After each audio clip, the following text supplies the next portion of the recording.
కాలభైరవుడు శివుడి యొక్క మానసపుత్రుడు. కాశీ పట్టణానికి అధిపతి మరియు రక్షకుడు.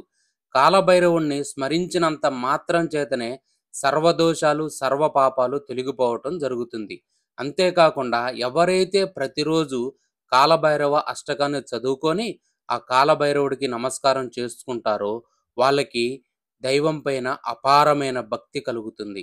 చిత్తశుద్ధి లభిస్తుంది. అంతేకాకుండా దీర్ఘకాలం జీవించి అనాయాస మరణాన్ని పొందిన తర్వాత భైరవ యాతన లేకుండా ఆ కాలభైరవుడు మోక్షాన్ని ప్రసాదించడం జరుగుతుంది.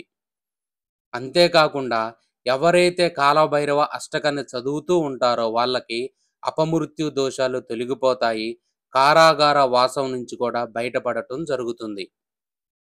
కాలభైరవుడు కాలానికి అధిపతి కాబట్టి మీ జీవితంలో ఉన్న అన్ని సమస్యలను, అన్ని కోరికలను స్మరించినంత మాత్రం చేతనే కాలభైరవుడు నెరవేర్చి తీరుతాడు.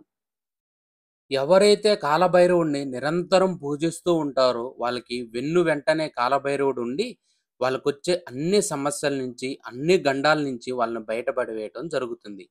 నేను చెప్పే ఈ ఇన్ఫర్మేషన్ మీకు నచ్చినట్లయితే రాధా మనోహరి వ్లాగ్స్ అనే యూట్యూబ్ ఛానల్ని సబ్స్క్రైబ్ చేసుకోండి. ఇన్స్టాగ్రామ్లో మీ అందరూ నా ఐడిని ఫాలో చేయండి. మీ ఫ్యామిలీ ఫ్రెండ్స్ అందరికి కూడా ఈ వీడియోని షేర్ చేయండి. నెక్స్ట్ ఇంకొక మంచి వీడియోతో మీ ముందుకు వస్తాను. Bye friends.